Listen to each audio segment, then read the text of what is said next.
ഇറാൻ്റെ പരമോന്നത നേതാവ് അയത്തുള്ള ഖൊമൈനിയുടെ മരണവിവരം സ്ഥിരീകരിക്കപ്പെട്ടിരിക്കുകയാണ്. ഇസ്രയേലിൻ്റെയും അമേരിക്കയുടെയും സംയുക്തമായിട്ടുള്ള ഒരു ആക്രമണത്തിലാണ് അദ്ദേഹം കൊല്ലപ്പെട്ടത്. ലോകത്തിലെ തന്നെ ഏറ്റവും പഴയ രാജ്യങ്ങളിൽ ഒന്നാണ് ഇറാൻ, അല്ലെങ്കിൽ ഇറാൻ ഉൾപ്പെടുന്ന ഭൂപ്രദേശം എന്ന് പറയുന്നത്. ഏകദേശം 3200 BC മുതൽ തന്നെ ഏകദേശം 5000 വർഷത്തോളം പഴക്കമുള്ള ഒരു ഭൂപ്രദേശമാണ്. 5000 വർഷമായി ജനവാസവും ജനസംസ്കാരവും വളരെ സമ്പന്നമായി നിലനിൽക്കുന്ന ഒരു സ്ഥലമാണ് ഇറാൻ എന്ന് പറയുന്ന ദേശം. പേർഷ്യ എന്നുള്ള പേരിൽ പണ്ട് അറിയപ്പെട്ടു. അനേക സാമ്രാജ്യങ്ങൾ അതിലൂടെ കടന്നു പോവുകയും അതിൽ ഭരിക്കുകയും ചെയ്തു. ഇപ്പോൾ അവസാനമായി ഇസ്ലാമിക് സ്റ്റേറ്റ് ഓഫ് ഇറാൻ എന്നുള്ള പേരിൽ നമ്മളുടെ ഈ തലമുറയിൽ നിലകൊണ്ടിരിക്കുന്ന ഈ രാജ്യത്തിൻ്റെ സമുന്നത നേതാവ്, പരമോന്നത നേതാവ്, ദ സുപ്രീം ലീഡറായിരുന്നു അയത്തുള്ള ഖൊമൈനി എന്ന് പറയുന്ന അവിടുത്തെ മതമേലധ്യക്ഷൻ. 88 പേര് അടങ്ങുന്ന ഒരു സമിതിയാണ് ഇറാൻ്റെ, ദ ഇസ്ലാമിക് സ്റ്റേറ്റ് ഓഫ് ഇറാൻ്റെ സുപ്രീം ലീഡറിനെ നിയോഗിക്കുന്നത്. അങ്ങനെ നിയോഗിക്കപ്പെട്ട ലീഡറായിരുന്നു അയത്തുള്ള ഖൊമൈനി. ഇറാനിലെ ജനതയുടെ മേൽ വളരെ സ്വാധീനം ചെലുത്തിയ ഒരു വ്യക്തിയായിരുന്നു അദ്ദേഹം. എന്നാൽ അദ്ദേഹത്തിൻ്റെ മരണത്തെക്കുറിച്ച് വളരെ മിശ്രിതമായിട്ടുള്ള പ്രതികരണങ്ങളാണ് ലോകത്തിൻ്റെ വിവിധ ഭാഗങ്ങളിൽ നിന്ന് വന്നുകൊണ്ടിരിക്കുന്നത്. അനേക ഇൻഫ്ലുവൻസേഴ്സും അനേക ലീഡേഴ്സും പ്രത്യേകിച്ച് വിദേശ രാജ്യങ്ങളിൽ പാർക്കുന്ന ഇറാനിയൻ ജനതയും ഇറാനിയൻ ലീഡേഴ്സും അവർ ഒരുമിച്ച് ചേർന്ന് ഈ ഒരു മരണത്തെ ആഘോഷിക്കുന്ന കാഴ്ചയാണ് നമ്മൾ ഇപ്പോൾ കണ്ടുകൊണ്ടിരിക്കുന്നത്. ഇറാൻ എന്ന് പറയുന്ന രാജ്യത്തിൽ നിന്ന് വിദേശ രാജ്യങ്ങളിൽ പോകുന്നവർക്ക് റെഫ്യൂജി വിസ നൽകാറുണ്ട്. കാനഡയിൽ അനേക റെഫ്യൂജീസ് ഇറാനിൽ നിന്ന് വന്ന് ലാൻഡ് ചെയ്തിട്ടുണ്ട്. കാനഡയിൽ മാത്രമല്ല, ലോകത്തിൻ്റെ വിവിധ രാജ്യങ്ങളിലേക്ക് ഇറാനിൽ നിന്ന് റെഫ്യൂജീസ്, അതായത് ഒരു വാർ സോണിൽ നിന്ന്, അതായത് അവർക്ക് താമസിക്കുവാൻ പറ്റാത്ത സാഹചര്യങ്ങളിൽ നിന്ന് വന്ന് പാർക്കുന്നവരാണല്ലോ അഭയാർത്ഥികൾ. അങ്ങനെ വിദേശ രാജ്യങ്ങൾ, പാശ്ചാത്യ രാജ്യങ്ങൾ എല്ലാം തന്നെ ഇറാനിൽ നിന്ന് വരുന്ന റെഫ്യൂജീസിനെ വെൽക്കം ചെയ്യാറുണ്ട്. അവിടെ താമസിക്കുവാൻ ബുദ്ധിമുട്ടാണ് എന്നുള്ളതാണ് ഏറ്റവും പ്രധാനപ്പെട്ട കാര്യം. അടിസ്ഥാനപരമായിട്ടുള്ള സൗകര്യങ്ങൾ ഒന്നും തന്നെ അവിടെ ഇല്ല എന്ന് ഇറാനിൽ നിന്ന് വെളിയിൽ വന്ന ജനങ്ങൾ അവകാശപ്പെടുകയാണ്. വിദ്യാഭ്യാസത്തിനുള്ള സൗകര്യമില്ല, മെഡിക്കൽ സൗകര്യങ്ങൾ അവിടെയില്ല, ജോലി ചെയ്താൽ ശമ്പളം കിട്ടുകയില്ല, ശമ്പളം കിട്ടിയാൽ തന്നെ ഒന്നിനും തികയുകയില്ല, യൂണിവേഴ്സിറ്റികൾ അടച്ചിട്ടിരിക്കുന്ന അവസ്ഥ. ഇതിനെ മുഴുവനും പരിപൂർണമായും നിയന്ത്രിക്കുന്നത് ആത്മീയ നേതാക്കന്മാരാണെന്നും പ്രത്യേകിച്ച് അയത്തുള്ള ഖൊമൈനിയുടെ മേൽ ഇവരെല്ലാവരും വിരൽ ചൂണ്ടുകയാണ്. ഇറാൻ എന്ന് പറയുന്ന രാജ്യം അങ്ങനെ അധപതിച്ചതിൻ്റെ പുറകിലുള്ള കാരണം ഈ നേതാവാണ് എന്നുള്ളതായിരുന്നു അവരുടെ പ്രധാനപ്പെട്ട പരാതി. ഇക്കാലം അത്രയും വിവിധ വിദേശ രാജ്യങ്ങളിൽ, ഓസ്ട്രേലിയയിലും കാനഡയിലും UK-യിലുമൊക്കെ വളരെ എല്ലാ പട്ടണങ്ങളിലും തന്നെ ഇറാനിൽ നടക്കുന്ന ഈ അയത്തുള്ള ഖൊമൈനിയുടെ ഭരണത്തിന് വിരുദ്ധമായിട്ടുള്ള അനേക വലിയ പബ്ലിക് ഗ്യാതറിങ്സ് നടക്കുകയുണ്ടായിരുന്നു. ഇറാൻ എന്ന് പറയുന്ന രാജ്യത്ത് എന്താണ് നടക്കുന്നതെന്ന് നമുക്ക് ആർക്കും അറിയില്ല. എന്നാൽ ഈ കഴിഞ്ഞ നാളുകളിൽ തന്നെ ഏകദേശം 30,000-ത്തിനപ്പുറം ആൾക്കാരാണ് അവിടെ കൊല ചെയ്യപ്പെട്ടതെന്ന് അവിടെ നടന്ന ആ സ്ട്രീറ്റ് പ്രൊട്ടസ്റ്റൊക്കെ നമ്മൾ കണ്ടതാണ്. തെരുവിലിറങ്ങി യൂണിവേഴ്സിറ്റി സ്റ്റുഡൻസും എല്ലാവരും ഒരുപോലെ പ്രതിഷേധം നടത്തുന്നതുമൊക്കെ നമ്മൾ കണ്ടതാണ്. ഇറാൻ തീർച്ചയായിട്ടും കടന്നുപോയത് ഒരു ഇരുണ്ട കാലഘട്ടത്തിലൂടെയായിരുന്നു. അവിടെ ജീവിച്ച ജനങ്ങളുടെ റിപ്പോർട്ട് നമ്മൾ കേൾക്കുകയാണെങ്കിൽ ജീവിതം വളരെ ദുഷ്കരമായിരുന്നു എന്നുള്ളത് ചുരുക്കമാണ്. എന്നാൽ ഇറാനെ സംബന്ധിച്ചിടത്തോളം അത് അവരുടെ ആഭ്യന്തര കാര്യമാണ്. എന്നാൽ ഇപ്രകാരം ഇറാൻ്റെ പരമോന്നത നേതാവായിരിക്കുന്ന അയത്തുള്ള ഖൊമൈനി കൊല്ലപ്പെടുവാനുള്ള പുറകിലുള്ള കാരണം എന്ന് പറയുന്നത് ഇറാൻ്റെ ന്യൂക്ലിയർ വെപ്പൺസ് തന്നെയാണ്. ഇറാൻ്റെ ന്യൂക്ലിയർ പരീക്ഷണങ്ങളും ന്യൂക്ലിയർ വെപ്പൺസ് എല്ലാം ഒരുമിച്ച് കൂട്ടിവെച്ചത് അത് ഇസ്രയേലിനും അമേരിക്കയ്ക്കും ഭീഷണിയാണെന്ന് അവർ അവകാശപ്പെടുകയും അതുമാത്രമല്ല അവർ അതിൻ്റെ ചില തിക്താനുഭവങ്ങൾ ഇതിനു മുമ്പ് അവർ അനുഭവിക്കുകയും ചെയ്തിട്ടുണ്ട്. ഇതിൻ്റെയൊക്കെ കഥ നമ്മൾ പഠിച്ചു വരികയാണെങ്കിൽ 2023 ഒക്ടോബർ മാസം 7-ാം തീയതി ഇസ്രയേലിൽ ഹമാസ് നടത്തിയ മിന്നലാക്രമണം എന്ന് പറയുന്നത് വളരെ പ്രധാനപ്പെട്ട ഒരു കാര്യമായിരുന്നു. ഇതൊരു അബദ്ധമായിരുന്നു എന്ന് തന്നെ നമ്മൾ പറയേണ്ടി വരും. അന്നു മുതൽ ഇസ്രയേൽ ഉന്നം വെച്ചതാണ്. അമേരിക്ക ഇടപെട്ടു, ഖൊമൈനിയോട് പല പ്രാവശ്യം സംസാരങ്ങൾ നടത്തി. എന്നാൽ ന്യൂക്ലിയർ എൻറിച്ച്മെൻറ്റ് പ്ലാന്റുകൾ അടച്ചുപൂട്ടുന്നതിന് വേണ്ടി, അല്ലെങ്കിൽ അങ്ങനെ എൻറിച്ച്മെൻറ്റ് നടത്തുന്നത് അത് ആയുധമായി തീർക്കുന്നതിന് വേണ്ടിയുള്ള ന്യൂക്ലിയർ വെപ്പൺസ് ആക്കി തീർക്കുന്നതിനുള്ള സാധ്യതകൾ അത് ചെയ്യരുത് എന്ന് പല പ്രാവശ്യം ഇസ്രയേലും അമേരിക്കയും ഇറാനോട് ആവശ്യപ്പെട്ടിരുന്നു എന്നുള്ളതും സത്യമാണ്. കഴിഞ്ഞ ആഴ്ച പോലും അമേരിക്ക ഇറാനോട് ആവശ്യപ്പെട്ടതാണ്. എന്നാൽ ഇപ്രകാരം ഇങ്ങനെയൊരു വലിയ സ്ഫോടനത്തിലൂടെ ഖൊമൈനി കൊല്ലപ്പെടുമെന്ന് ആരും കരുതിയില്ല എന്നുള്ളത് തന്നെ വേണം നമ്മൾ പറയാൻ വേണ്ടി. ഒരാളുടെ മരണം എന്ന് പറയുന്നത് അതിനകത്ത് സന്തോഷിക്കുവാൻ ഒരു രീതിയിലും ഞാൻ പ്രസംഗിക്കുന്ന അല്ലെങ്കിൽ ഞാൻ പ്രതിനിധാനം ചെയ്യുന്ന ബൈബിൾ നമ്മളോട് ആവശ്യപ്പെടുന്നില്ല. അത് ആരുടെ മരണമാണെങ്കിലും അത് ദൈവത്തിന് ഇഷ്ടമില്ലാത്തതാണ്. എന്നാൽ ഇതൊക്കെ നയതന്ത്രപരമായി ഓരോ രാജ്യങ്ങളും ഓരോ നേതാക്കന്മാരും കണ്ടറിയേണ്ട കാര്യങ്ങൾ തന്നെയാണ്. പക്ഷേ ഒരു നയ സംഭാഷണത്തിന്, ഒരു കോംപ്രമൈസിന് തയ്യാറായിരുന്നുവെങ്കിൽ ഇങ്ങനെയുള്ള വിപത്തുകളും യുദ്ധങ്ങളുമൊക്കെ ഒഴിവാക്കാമായിരുന്നു. ഇന്ന് എന്തൊക്കെ പ്രശ്നങ്ങളാണ് മിഡിൽ ഈസ്റ്റിൽ ഇപ്പോൾ നടന്നുകൊണ്ടിരിക്കുന്നത്. ഇസ്രയേൽ പെട്ടെന്ന് ഇങ്ങനെയൊരു ആക്രമണം നടത്തുന്നു, ഇറാൻ തിരിച്ചടിക്കുന്നു, എത്രയോ കുട്ടികളുടെ ജീവനാണ് നഷ്ടപ്പെടുന്നത്, സാധാരണക്കാരുടെ യാത്രകൾ മുടങ്ങുന്നു, സാധാരണക്കാർക്ക് എന്ത് ചെയ്യണമെന്നറിയാൻ വയ്യാതെ ഭാരപ്പെടുന്നു. ബൈബിൾ പ്രവചനങ്ങളുള്ള ബന്ധത്തിൽ ഒരു സ്റ്റേറ്റ്മെൻറ്റ് മാത്രം പറയുന്നതിന് വേണ്ടിയാണ് ഞാൻ നിങ്ങളുടെ മുമ്പിൽ വന്നിട്ടുള്ളത്. ബൈബിൾ പ്രവചനങ്ങളുള്ള ബന്ധത്തിൽ ഇത് ഡയറക്റ്റായിട്ട് ഇമ്പാക്റ്റ് ചെയ്യുന്ന ഒരു യുദ്ധമല്ല.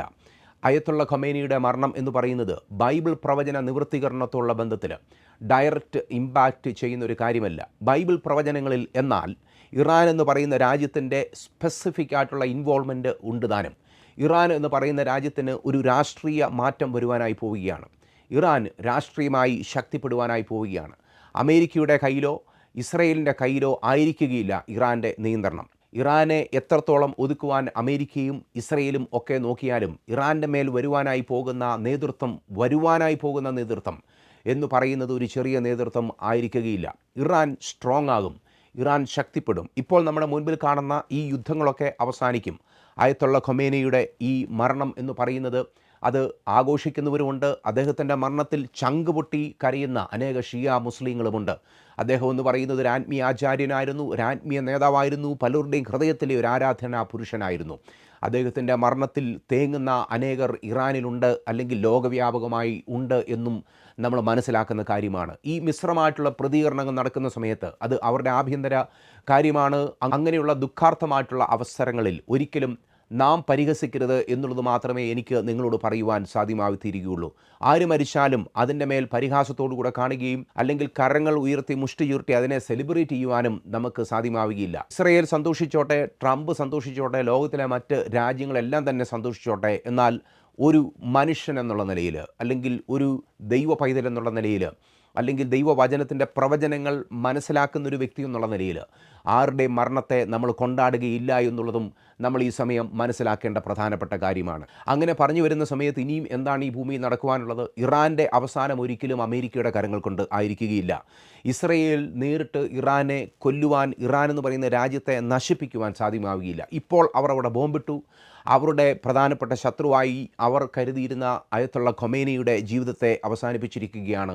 ഇനിയും അവിടെ വരുവാനുള്ള നേതാവ് ആരായിരുന്നാലും, അവിടെ വരുവാനുള്ള ആ ഒരു വ്യക്തി ആരായിരുന്നാലും, സമിതി ആരായിരുന്നാലും, ആരൊക്കെ ഇറാനെ ഭരിച്ചാലും ഇറാൻ്റെ ഭാവി എന്ന് പറയുന്നത് അത് ബൈബിൾ പ്രവചനങ്ങളുള്ള ബന്ധത്തിൽ ഒരു പ്രത്യേക ഡയറക്ഷനിലേക്ക് പോകുവാനായി പോവുകയാണ്. എന്തായിരിക്കും ആ ഡയറക്ഷൻ എന്ന് പറയുന്നത്? റഷ്യ എന്ന് പറയുന്ന രാജ്യം ഇറാനോടുകൂടെ ചേർന്ന് നിന്ന് ഒരു വലിയ ഒരു കോളിഷൻ, അല്ലെങ്കിൽ ഒരു പുതിയ കൂട്ടായ്മ രൂപപ്പെടും. ഇറാൻ എന്ന് പറയുന്ന രാജ്യത്തിന് തുണയായിട്ട് റഷ്യ വരും എന്ന് ദൈവത്തിൻ്റെ വചനം പറയുന്നു. യെഹെസ്കേൽ പ്രവാചകന്റെ പുസ്തകം 38-ാം അധ്യായം 39-ാമത്തെ അധ്യായത്തിൻ്റെ അടിസ്ഥാനത്തിൽ ഗോഗ് മാഗോഗ് എന്ന് പറയുന്ന യുദ്ധം, മൂന്നാം ലോക മഹായുദ്ധം, ആ യുദ്ധത്തിന് വേണ്ടിയുള്ള ചില ക്രമീകരണങ്ങൾ മാത്രമാണ് ഇപ്പോൾ നടക്കുന്നത്. ആ യുദ്ധത്തിൽ ഇൻവോൾവ് ചെയ്യുന്ന രാജ്യങ്ങൾ എന്ന് പറയുന്നത്, ഒന്നാമത്തെ രാജ്യം റഷ്യ എന്ന് പറയുന്ന രാജ്യമാണ്. റഷ്യ എന്ന് പറയുന്ന രാജ്യത്തിൻ്റെ ചേർന്ന് നിന്നുകൊണ്ടുവരുന്ന രാജ്യമാണ് ഇറാൻ എന്ന് പറയുന്ന രാജ്യം. സിറിയ അതിൽ പങ്കാളിത്തം വഹിക്കും. തുർക്കിയും ലിബിയയും അതിൽ പങ്കാളികളായിരിക്കും. ചില യൂറോപ്യൻ രാജ്യങ്ങൾ ആ ഒരു സംഘത്തിൽ ചേരുവാൻ സാധ്യതയുണ്ട്. ചില ആഫ്രിക്കൻ രാജ്യങ്ങൾ അതിൽ ചേരുന്നതിന് വേണ്ടിയുള്ള നല്ല സാധ്യത കാണുന്നു. എന്നാൽ പ്രധാനമായും നിൽക്കുന്ന രണ്ട് രാജ്യങ്ങൾ എന്ന് പറയുന്നത്, ഒന്നാമത്തെ രാജ്യം റഷ്യയാണ്, രണ്ടാമത്തേത് ഇറാനാണ്. ആ ഒരു കോളീഷൻ സംഭവിക്കുന്നതിന് വേണ്ടി, ആ ഒരു സംയോജനം സംഭവിക്കുന്നതിന് വേണ്ടിയുള്ള മുഖാന്തരങ്ങൾ മാത്രമാണ് നമ്മുടെ മുമ്പിൽ നടക്കുന്നത്. ഇപ്പോഴത്തെ അവസ്ഥയിൽ ബൈബിൾ പ്രവചനങ്ങളുള്ള ബന്ധത്തിൽ നമ്മൾ നോക്കുകയാണെങ്കിൽ ഇറാൻ്റെ പതനമല്ലത്, ഇവിടെ താൽക്കാലികമായിട്ടുള്ള ഒരു യുദ്ധമാണ് നടന്നത്. ഈ യുദ്ധമെന്ന് പറയുന്നത് മൂന്നാം ലോക മഹായുദ്ധമല്ല, ഗോഗ് മാഗോഗ് യുദ്ധമല്ല. എന്നാൽ റഷ്യ ഈ സീനിൽ വരികയാണെങ്കിൽ, റഷ്യ നേതൃത്വം ഏറ്റെടുക്കുകയാണെങ്കിൽ, റഷ്യ സ്റ്റെപ്പിൻ ചെയ്യുകയാണെങ്കിൽ തീർച്ചയായിട്ടും ഈ യുദ്ധം മുന്നോട്ട് പോകുന്നത് ഗോഗ് മാഗോഗ് യുദ്ധത്തിൻ്റെ ഡയറക്ഷനിലായിരിക്കും, അല്ലെങ്കിൽ മൂന്നാം ലോക മഹായുദ്ധം എന്ന് പറയുന്ന ആ ലോക മഹായുദ്ധത്തിലേക്കായിരിക്കും. എന്നാൽ ആ യുദ്ധത്തിൽ അവർ പ്രധാനമായും ഒരുമിച്ച് ചേർന്ന് വന്ന് ഫൈറ്റ് ചെയ്യുന്ന രാജ്യം എന്ന് പറയുന്നത്, അല്ലെങ്കിൽ എതിരായി വന്ന് പ്രവർത്തിക്കുന്ന രാജ്യം എന്ന് പറയുന്നത് ഇസ്രയേൽ എന്ന് പറയുന്ന രാജ്യമായിരിക്കും. ഇസ്രയേലിനെതിരെ ആയിരിക്കും റഷ്യയുടെയും ഇറാൻ്റെയും നേതൃത്വത്തിൽ മറ്റു രാജ്യങ്ങൾ ഒരുമിച്ച് കൂടി യുദ്ധം ചെയ്യുവാനായി വരുന്നത്. ആ യുദ്ധത്തിൻ്റെ പേരാണ് മൂന്നാം ലോക മഹായുദ്ധം, അഥവാ ഗോഗ് മാഗോഗ് യുദ്ധം. ആ യുദ്ധം നടക്കുന്നതിന് വേണ്ടിയുള്ള ചില ക്രമീകരണങ്ങൾ മാത്രമാണ് നമ്മുടെ മുൻപിൽ ഇപ്പോൾ കണ്ടത്. ഇറാൻ്റെ പതനം ഒരിക്കലും ഇപ്പോൾ നടക്കുകയില്ല. എന്നാൽ മൂന്നാം ലോക മഹായുദ്ധത്തോടുകൂടെ, അല്ലെങ്കിൽ ഗോഗ് മാഗോഗ് യുദ്ധത്തോടുകൂടെ ഇറാൻ്റെയും റഷ്യയുടെയും പതനം നടക്കുമെന്ന് ദൈവത്തിൻ്റെ വചനം പറയുന്നു. ആ യുദ്ധം നടക്കുന്നതിന് വേണ്ടി, ആ യുദ്ധത്തിന് വേണ്ടി ഈ രണ്ട് രാജ്യങ്ങളുടെയും മറ്റ് പറഞ്ഞിട്ടുള്ള രാജ്യങ്ങളുടെയും സംഘടിത ശക്തികൾ ഒരുമിച്ച് കൂടി ഇസ്രയേലിന് നേരെ വരുമെന്ന് ദൈവത്തിൻ്റെ വചനം പറയുന്നു.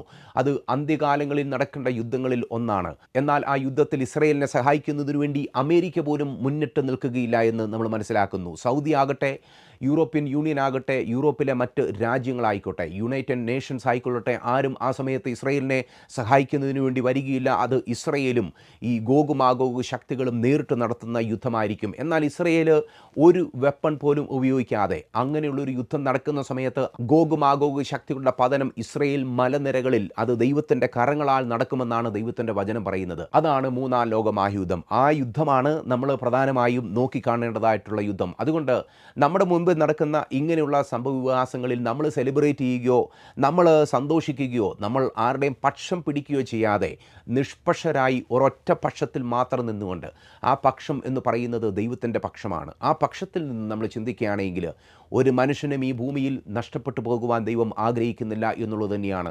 യുദ്ധങ്ങളും ക്ഷാമങ്ങളും ഒക്കെ നടക്കേണ്ടതായിട്ടുണ്ട്. ഇതൊക്കെയും യേശു കർത്താവിൻ്റെ നിത്യരാജ്യത്വം ഈ ഭൂമിയിൽ സ്ഥാപിതമാകുന്നതിന് മുന്നോടിയായി നടക്കുന്ന യുദ്ധങ്ങൾ മാത്രമാണ്. ജാതികൾ കലഹിക്കുന്നു, വംശങ്ങൾ വ്യർത്ഥമായത് നിരൂപിക്കുന്നു, അവർ ഒന്നിനു നേരെ ഒന്നായി വരുന്നു. യുദ്ധങ്ങളും ക്ഷാമങ്ങളും നമ്മുടെ മുൻപിൽ നടന്നുകൊണ്ടിരിക്കുകയാണ്. ഈ ലോകം മുഴുവനും 2026 എന്ന് പറയുന്ന നിർണായക വർഷത്തിൻ്റെ ആദ്യ മാസങ്ങളിൽ, ആഴ്ചകളിൽ തന്നെ വളരെ ശക്തമായി മുന്നോട്ട് പോയിക്കൊണ്ടിരിക്കുകയാണ്. അവർ കുതിക്കുന്ന ആ ദിശ എന്ന് പറയുന്നത് യേശു ക്രിസ്തുവിൻ്റെ വരവ് എന്നുള്ള ആ ഒരു ദിശയിലാണ്. എൻ്റെ ഒരു സ്നേഹിതൻ, വളരെയധികം സ്നേഹിക്കുന്ന എൻ്റെ ഒരു ജ്യേഷ്ഠ സഹോദരനോട് ഞാൻ ഈ ഒരു കാര്യങ്ങൾ ഞങ്ങൾ സംസാരിച്ച സമയത്ത് അദ്ദേഹം പറഞ്ഞൊരു കാര്യമുണ്ട്. നമ്മുടെ കർത്താവായ യേശു ക്രിസ്തുവിൻ്റെ വരവിൻ്റെ കാലൊച്ച നമ്മൾ കേൾക്കുകയാണ്. അതിൻ്റെ അർത്ഥം എന്താണ്?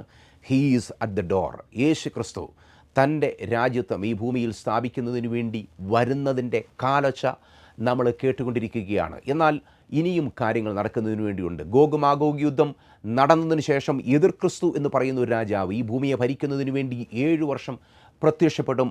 അദ്ദേഹത്തിൻ്റെ ഭരണത്തിൻ്റെ അവസാനം ഹർമഗദോൻ എന്ന് പറയുന്ന ക്ലൈമാക്സ് യുദ്ധം നടക്കും. അതോടുകൂടെ യേശു കർത്താവിൻ്റെ വിസിബിൾ കിങ്ഡം, കാണത്തക്ക രീതിയിലുള്ള കിങ്ഡം ഈ ഭൂമിയിൽ സ്ഥാപിതമാകും. എന്നാൽ അതിനു മുമ്പ്, ഇതൊക്കെ നടക്കുന്നതിന് മുമ്പ്, ഗോഗ് മാഗോഗ് യുദ്ധം നടക്കുന്നതിന് മുമ്പ് തന്നെ നടക്കുവാൻ സാധ്യതയുള്ള ഒരു കാര്യമാണ് ദൈവമക്കളെ ദൈവം തൻ്റെ സന്നിധിയിലേക്ക് ചേർക്കുന്ന ആ സ്നേഹമഹാസംഗമം എന്ന് പറയുന്ന ഒരു മനോഹര ദൃശ്യം.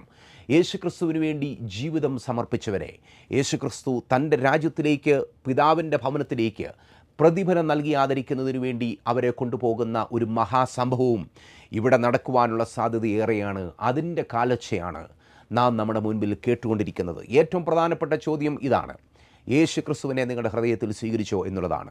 യേശു ക്രിസ്തു നിങ്ങളുടെ ഹൃദയത്തിലുണ്ടെങ്കിൽ ഈ ഭൂമിയിൽ നമ്മൾ നിൽക്കുന്ന നിപ്പിൽ താഴെ വീണ് മരിച്ചാലും പേടിക്കേണ്ട ആവശ്യമില്ല. യേശു തൻ്റെ രാജ്യം സ്ഥാപിക്കുന്ന സമയത്ത് നമ്മളും യേശു ക്രിസ്തുവിനോടുകൂടെ പന്തിയിൽ ഇരിക്കും, യേശു ക്രിസ്തുവിനോടുകൂടെ വാഴും, ലോക രാജ്യങ്ങളെയും ജാതികളെയും വാഴും എന്നുള്ളത് തന്നെയാണ്. ലോകം അതിവേഗം അവസാന ഘട്ടത്തിലേക്ക് കുതിക്കുകയാണ്. താങ്കളുടെ പ്രത്യാശ എന്താണ്? താങ്കളുടെ ആശങ്ക എന്താണ്? താങ്കൾ എന്തിലാണ് ആശ്രയിച്ചിട്ടുള്ളത്? യേശു ക്രിസ്തുവിലാണെങ്കിൽ ഭയപ്പെടേണ്ട ആവശ്യമില്ല, പിന്തിരിയേണ്ട ആവശ്യമില്ല. ധൈര്യത്തോടുകൂടെ യേശു കർത്താവിൻ്റെ രാജ്യത്തിനു വേണ്ടി കാത്തിരുന്നാലും അതിന് ദൈവം നമുക്ക് ധാരാളം കൃപ നൽകുമാറാകട്ടെ.